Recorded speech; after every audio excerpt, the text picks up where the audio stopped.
Assalamualaikum Ibu. Waalaikumsalam. Izin Ibu, boleh wawancara Ibu Ya, sedikit silahkan.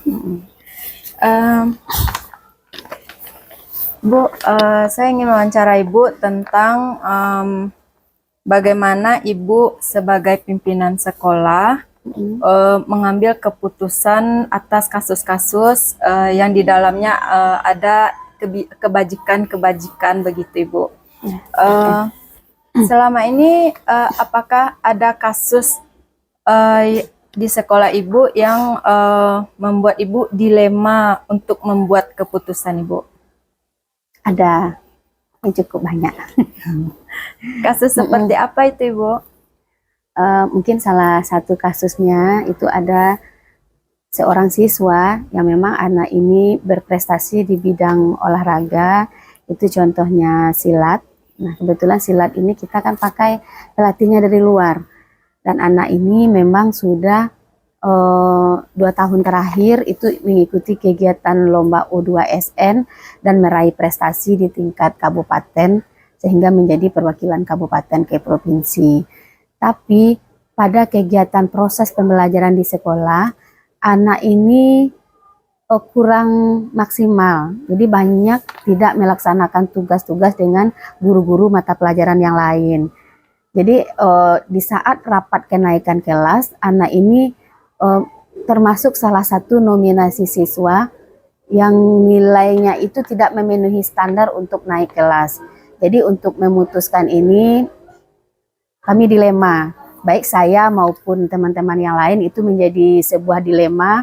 Kalau kita lihat dari nilai per mata pelajarannya itu dia tidak memenuhi untuk kriteria kenaikan kelas. Di sisi lain anak ini sudah membawa nama baik sekolah di tingkat kabupaten dan provinsi. Jadi di sini kami mengalami dilema bagaimana mengambil keputusan agar tidak merugikan baik itu ke siswanya maupun ke sistem sekolah seperti itu. Jadi selama ini bagaimana Ibu dapat mengidentifikasi kasus-kasus seperti ini Bu, yang merupakan dilema etika atau bujukan moral? Untuk mengidentifikasi kasus-kasus seperti ini mungkin kami mempelajari dulu bagaimana kasus ini, apa kandungan-kandungan yang terdapat di sana, dan untuk penyelesaiannya ini saya melakukan kolaborasi dengan pihak yang terlibat, itu seperti wali kelas, kemudian guru mata pelajaran yang masuk di kelas tersebut, termasuk juga pembina ekstrakurikulernya. Jadi kita koordinasikan dengan mereka bagaimana perkembangan anak ini, seperti itu. Jadi dalam pengambilan keputusan di sekolah Ibu, terutama ada kasus-kasus yang ada dua kepentingan, berarti sama-sama benar begitu ya Bu? Di satu sisi dia berprestasi, di sisi lain di mata pelajaran lain dia tidak lalai gitu ya Bu. Jadi bagaimana Ibu menjalankan keputusan itu Bu?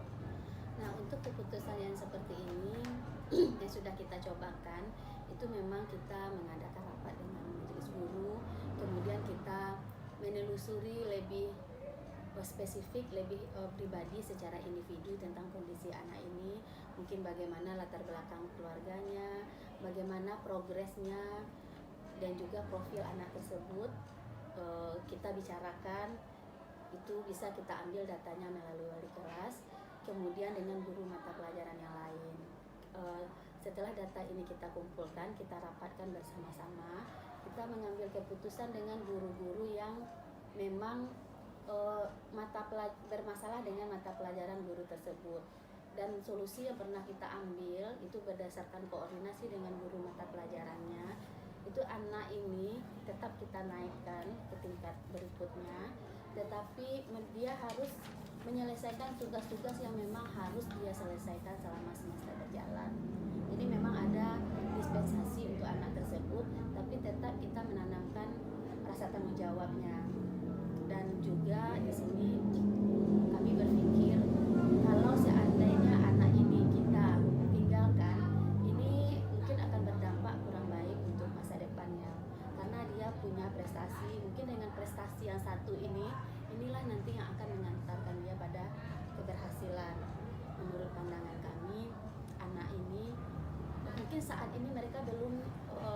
belajar mungkin ya, atau karena memang dalam proses belajar, jadi memang tanggung jawab kita lah guru-guru yang akan mengarahkan mana yang terbaik untuk anak tersebut. Jadi Bu, hal-hal apa saja yang selama ini Ibu anggap efektif dalam pengambilan keputusan pada setiap kasus-kasus yang seperti itu? Kalau yang efektif mungkin yang pertama itu kita perlu kolaborasi dan kerjasama. Kemudian untuk keputusan-keputusan yang melibatkan beberapa unsur itu memang yang terkait itu memang harus kita libatkan untuk mengambil sebuah keputusan, dan yang terpenting itu keputusan ini tidak merugikan anak dan tetap memihak kepada keberhasilan anak tersebut. Selama Ibu mengambil keputusan, apakah ada tantangannya Bu tentang pengambilan keputusan yang dilema ini Bu? Ada banyak.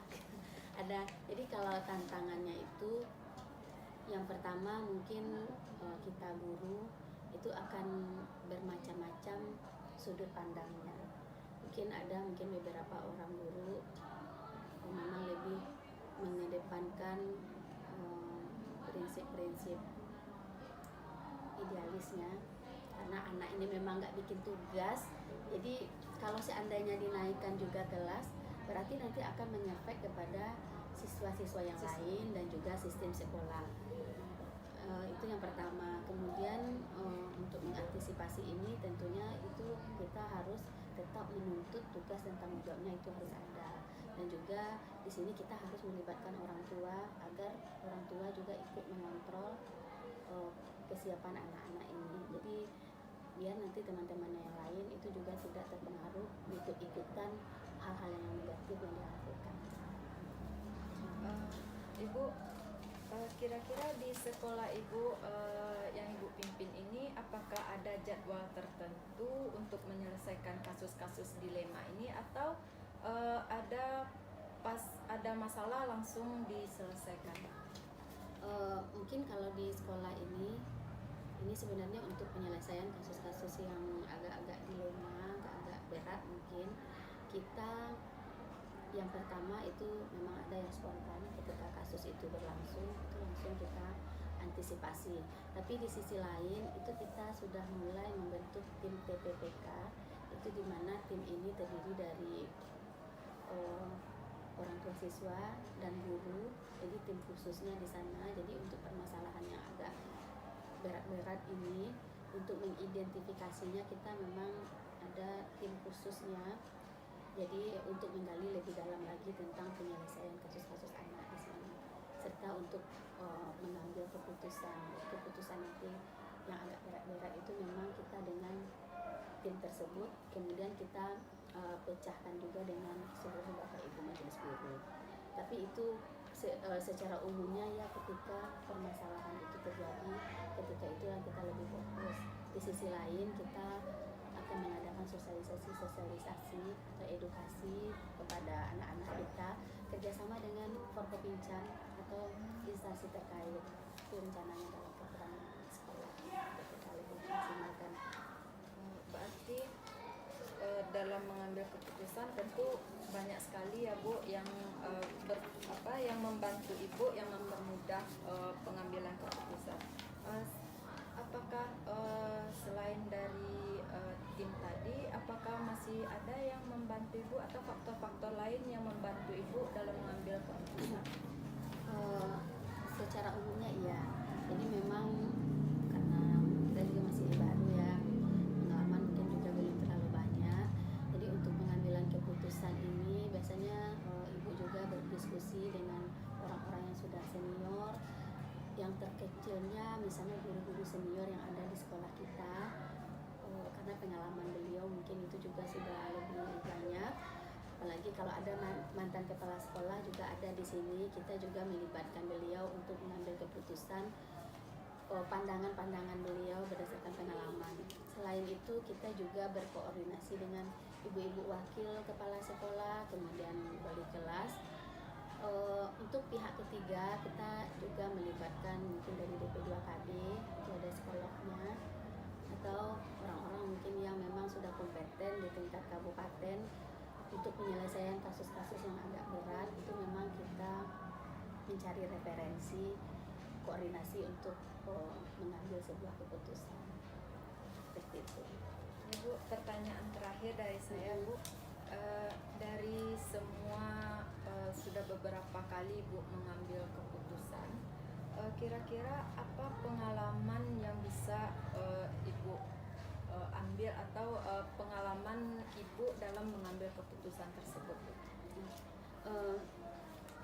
Pengalaman yang saya ambil, mungkin ada pernah dulu saya mengambil keputusan tentang anak tawuran, di mana di sini saya mengambil keputusan ada anak tersebut yang tetap saya pertahankan di sekolah ini dan ada anak tersebut yang harus saya pindahkan karena beberapa pertimbangan. Dari pengalaman tersebut ternyata dengan adanya keputusan, berarti kan keputusannya berbeda ya setiap individu anak, karena memang kadar kesalahan anak itu berbeda. Kemudian setelah kita melakukan praktek segitiga restitusi, waktu itu saya cobakan dengan anak tersebut setelah digali, makanya saya memutuskan berarti anak ini tetap saya pertahankan, anak ini harus saya lepas. Mungkin dengan adanya lingkungan yang baru itu bisa merubah mereka menjadi lebih baik lagi, karena mungkin lingkungan sekolah ini mereka sudah kurang bagus dengan image-nya yang agak udah negatif mungkin bagi guru. Mereka pindah, akhirnya mereka tetap bisa menamatkan sekolah di tempat mereka pindah. Sedangkan untuk anak-anak yang tetap saya pertahankan di sini yang memiliki kasus yang agak-agak berat tapi tetap dipertahankan mungkin karena beberapa pertimbangan dan keyakinan saya terhadap anak tersebut, insya Allah mereka bisa berubah. Ternyata sampai sekarang setelah mereka sampai di SMA itu memang etikanya cukup bagus dan ada rasa terima kasihnya sepertinya. Malahan lebih santun pula anak-anak yang pernah bermasalah, kemudian kita beri kesempatan mereka untuk berubah, daripada mungkin anak-anak yang cerdas yang mungkin mereka memang sebagian ada merasa mereka itu pintar karena diri mereka, bukan karena guru. Dan hal itu membuat saya merasa berhasil untuk menangani anak-anak yang memang bermasalah agak berat. Jadi mungkin kesimpulannya dari apa yang sudah saya lakukan ini, setiap orang itu pasti punya kesempatan untuk berubah, tidak ada yang mustahil. Cuma mungkin itu tidak semuanya, tidak semua mungkin keputusan yang kita ambil ini akan tepat, semua itu ada resikonya. Tapi mungkin ya seperti itulah, memang ada yang berhasil, ada yang memang bukan di sini tempat terbaiknya, memang harus disesuaikan dengan individu anak tersebut. Tapi yang kuncinya memang harus yang terbaik. Keputusan yang diambil itu memang kalau menurut hati saya itu yang terbaik untuk mereka, walaupun mereka tidak harus di sini. Seperti itu.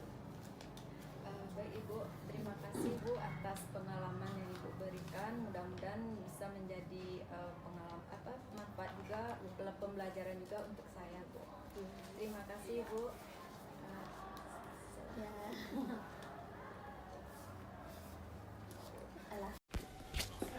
Assalamualaikum Pak.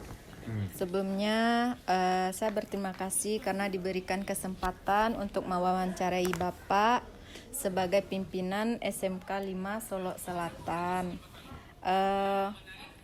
Boleh Pak, saya bertanya-tanya sedikit? Boleh, silakan. Jadi Pak, selama ini Bapak sebagai pimpinan sekolah di SMK 5 Solo Selatan ini, boleh Pak sering-sering sedikit bagaimana Bapak mengidentifikasi kasus-kasus yang merupakan dilema etika atau bujukan moral Pak? Jadi begini Bu, dalam mengidentifikasi permasalahan ada dua hal yang terjadi, yaitu bujukan moral dan dilema etika. Di mana yang saya pahami adalah bahwa bujukan moral atau benar atau salah adalah sebuah situasi yang terjadi di mana seseorang dihadapkan pada suatu situasi yang benar atau salah dalam mengambil sebuah keputusan. Dan dilema etika atau benar salah adalah sebuah situasi yang terjadi di mana seseorang dihadapkan pada situasi keduanya benar namun bertentangan dalam mengambil sebuah keputusan. Mungkin begitu. Iya baik Pak. Selanjutnya Pak, bagaimana Bapak menjalankan dalam mengambil keputusan di sekolah Bapak, terutama untuk kasus-kasus di mana ada dua kepentingan yang sama-sama benar gitu Pak, atau sama-sama mengandung nilai kebajikan? Kalau kasusnya seperti ini, saya sebagai pimpinan ketika dihadapkan dalam situasi pengambil keputusan, tentunya kita harus mengidentifikasi masalah terlebih dahulu. Apakah kasus tersebut berada di bujukan moral atau dilema etika. Selanjutnya kemudian beberapa hal yang perlu kita lakukan untuk mengambil keputusan, yaitu kita harus memperhatikan 4 paradigma dilema etika, 3 prinsip dan 9 langkah pengujian keputusan. Iya Pak. Terus Pak, yang selanjutnya Pak, langkah-langkah atau prosedur seperti apa yang biasa Bapak lakukan selama ini Pak?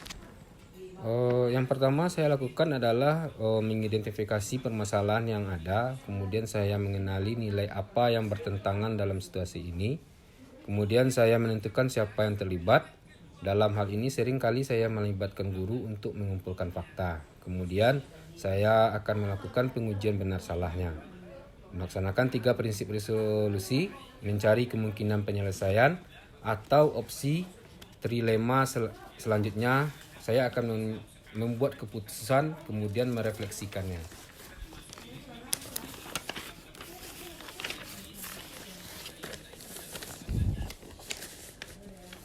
Jadi hal-hal apa saja yang selama ini Bapak anggap efektif dalam mengambil keputusan pada kasus-kasus dilema etika Pak?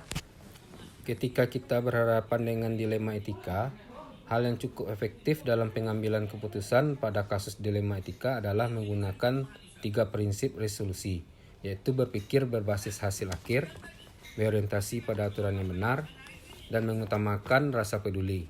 Kemudian juga memperhatikan dampak jangka panjang juga merupakan hal yang efektif.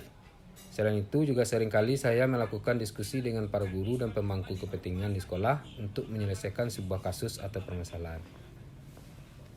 Apakah ada tantangan yang Bapak hadapi selama mengambil keputusan tersebut Pak? Kalau untuk saya dilema etika adalah permasalahan yang memang agak sulit untuk diputuskan karena menyangkut hal yang sama-sama benar.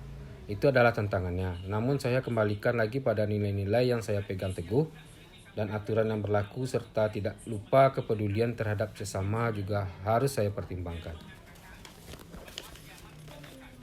Apakah di sekolah Bapak ada jadwal tertentu dalam menyelesaikan kasus dilema etika ini, atau Bapak langsung menyelesaikannya di tempat Pak? Tergantung seberapa mendesaknya dan seberapa besarnya pengaruh terhadap lembaga yang saya pimpin. Jika memang memerlukan waktu dan pihak-pihak lain yang terlibat, maka saya membuat alokasi waktu khusus. Pak, faktor-faktor apa yang selama ini yang membantu Bapak dalam mengambil keputusan Pak? Sebagai seorang kepala sekolah, tentunya saya harus mampu membuat keputusan dengan berdasarkan nilai-nilai kebajikan yang saya pahami. Namun melibatkan dewan guru ataupun pihak terkait juga bukan hal yang salah selama hal itu baik untuk siswa dan lembaga. Pertanyaan terakhir dari saya Pak. Dari semua yang sudah Bapak sampaikan, pembelajaran apa yang dapat Bapak, pengalaman yang apa yang sudah Bapak Bapak petik, pengalaman pembelajaran dari pengalaman Bapak dalam mengambil keputusan itu Pak? Nilai-nilai kebajikan dalam diri, prinsip pengambilan keputusan, paradigma berpikir, dan langkah-langkah pengambilan keputusan menjadi dasar pengambilan keputusan yang bertanggung jawab. Mungkin itu, Bu. Pak, terima kasih atas wawancara dan waktunya Pak, dan juga pengalaman yang sudah Bapak sampaikan. Ya, terima kasih sama-sama Ibu Foni. Semoga sukses dan lancar calon guru penggerak angkatan 11. Terima kasih Pak. Assalamualaikum Ibu. Waalaikumsalam. Pertama-tama saya ucapkan terima kasih karena sudah